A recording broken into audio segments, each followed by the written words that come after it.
नमस्कार, मैं हूं आपके साथ कविता राणा। गोरखपीठ की तीसरी पीढ़ी गोरखपुर से 5 बार के सांसद और वर्तमान में विधायकी का चुनाव जीतकर बतौर मुख्यमंत्री योगी आदित्यनाथ उत्तर प्रदेश की कमान संभाले हुए हैं और अब क्या यूपी से विश्व पर राज करेंगे।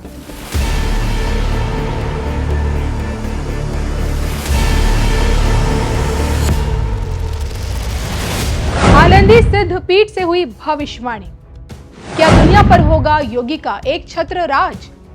अब क्या योगी खुद के तोड़ेंगे रिकॉर्ड? देखिए सिर्फ धर्म ज्ञान पर। मठाधीश से मुख्यमंत्री का सफर तय करने वाले योगी देखिए आज की डेट में गुंडे माफियाओं के लिए बुलडोजर बाबा बन चुके हैं।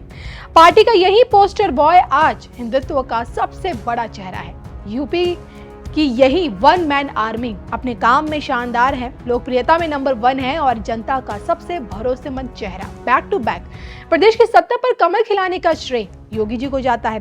आज अगर देखिए रामलला के पधारते ही अयोध्या नव्य भव्य और दिव्य हो चुकी है तो इसके पीछे भी योगी का नाम है। आज अगर यूपी दंगा मुक्त है तो इसके पीछे भी योगी है। आज अगर काशी विश्वनाथ धाम की भव्यता 7वें आसमान पर है तो इसके पीछे भी योगी है। यूपी को विकास के शिखर तक पहुंचाने वाले भी योगी हैं और अब इस चुनावी मौसम में भाजपा ने यूपी की 80 सीटों पर कमल खिलाने का जो संकल्प लिया है उसे पूरा करने की जिम्मेदारी भी योगी बाबा के कंधों पर है। तो भाजपा का यही तेज तर्रार नेता, यूपी का कर्मशील सेवक और हिंदुत्व का पोस्टर बॉय पीएम मोदी के पसंदीदा योद्धाओं में भी सबसे ऊपर है। कानों में कुंडल और खड़ाऊ पहनने वाले भगवाधारी योगी में भविष्य का मोदी भी देखा जाता है और जिस कारण मोदी को 400 पार पहुंचाने के लिए क्या योगी खुद के रिकॉर्ड को तोड़ देंगे? यूपी में योगी देखिए अब तक कई रिकॉर्ड बना चुके हैं और हैरान करने वाली बात यह है कि योगी जहां भी जाएंगे जीत का परचम ही लहराएंगे, क्योंकि इस बार वोटिंग से पहले आनंदी तीर्थ के पवित्र धरा से संतों का आशीर्वाद योगी को मिल चुका है। बीते महीने गीता भक्ति अमृत महोत्सव में संतों की मौजूदगी में स्वामी गोविंद गिरी जी ने गोरखपीठाधीश्वर के लिए कुछ ऐसा कहा जिसके बाद से देखे हर कोई योगी के एक छत्र राज की कल्पना करने लगा है। क्या कहा उन्होंने, सुनिए। जय राम जय राम, श्री राम जय राम,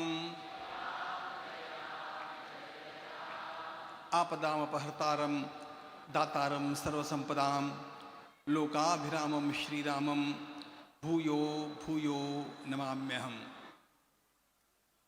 आलंदी में दर्शन के लिए तो मैं नित्य ही आते रहता हूँ। आलंदी मेरा सर्वोच्च श्रद्धा स्थान है, लेकिन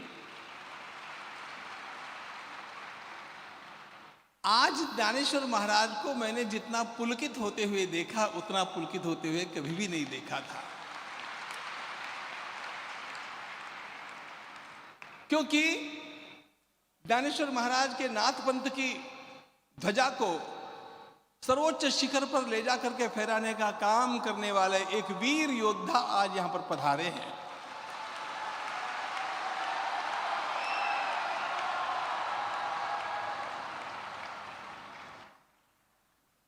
पांच सदियों से यह देश जिस बात की प्रतीक्षा कर रहा था, उस राम मंदिर को निर्माण करने में जिनका अनमोल सहकार्य, सहयोग और संरक्षण हमें प्राप्त हुआ, ऐसे पूज्य योगी जी महाराज का यहां पर स्वागत करते हुए हम सभी अत्यंत आनंद विभोर हैं। मैं विस्तार से बात इसलिए नहीं करूंगा कि मैंने वचन दिया है 9:30 बजे आपको हम यहां से विदा करेंगे, लेकिन क्यों करेंगे पता है? रामलला की स्थापना हुई, आज हमारे पूज्य योगी जी महाराज भगवान श्री राम की सन्निधि में उत्तर प्रदेश के मंत्रिमंडल की पहली कैबिनेट मीटिंग करने वाले हैं।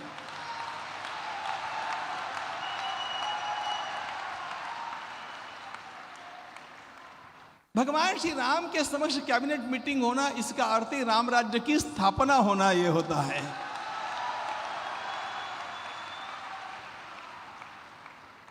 और राम राज्य की स्थापना के इस पावन क्षण में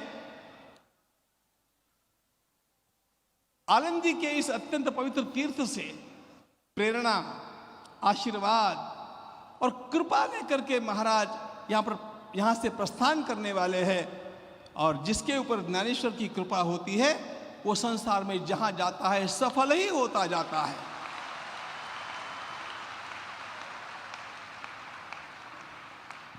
इसलिए मैं आप दोनों के मध्य में अधिक समय खड़ा न होते हुए महाराज से प्रार्थना करता हूं कि मुझे मंगल आशीर्वाद दें। मैं आपसे एक सामने एक बात कहना चाहता हूं। मैं जब जब भी पूज्य महाराज से मिलता हूं मैं उन्हें प्रणाम करता हूं।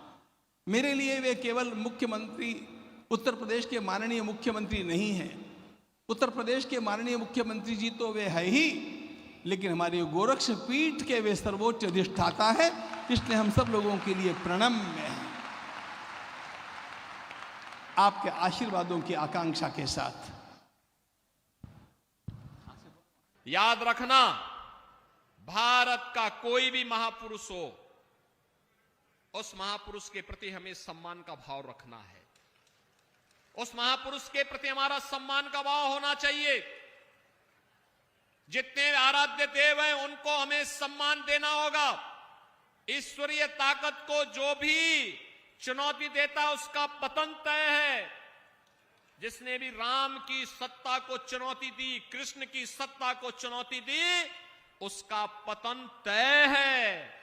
आप इसमें निश्चिंत होकर के रहिए। और मैं आपसे यही कहने के लिए आया हूं, हमें महापुरुषों को भी सम्मान देना होगा। इन सभी महापुरुषों को, जिन महापुरुषों ने भारत को भारत बनाने में योगदान दिया है, ये महापुरुष चाहे वह चंद्रगुप्त मौर्य हो, अशोक महान हो, महाराणा प्रताप हो, छत्रपति शिवाजी महाराज हो, चाहे वह गुरु गोविंद सिंह जी महाराज हो, और चाहे देश के स्वाधीनता संग्राम की लड़ाई लड़ने वाले हमारे वे सभी वीर योद्धा जो कहीं डिगे नहीं, रुके नहीं, झुके नहीं और अपना बलिदान देकर के देश की स्वाधीनता के लिए अंतिम दम तक लड़ते रहे, उन सब के प्रति हमारे मन में श्रद्धा का भाव होना चाहिए। आप चिंता मत करिए, हर महापुरुष के सम्मान के लिए हम हर जनपद में व्यवस्था बनाने जा रहे हैं।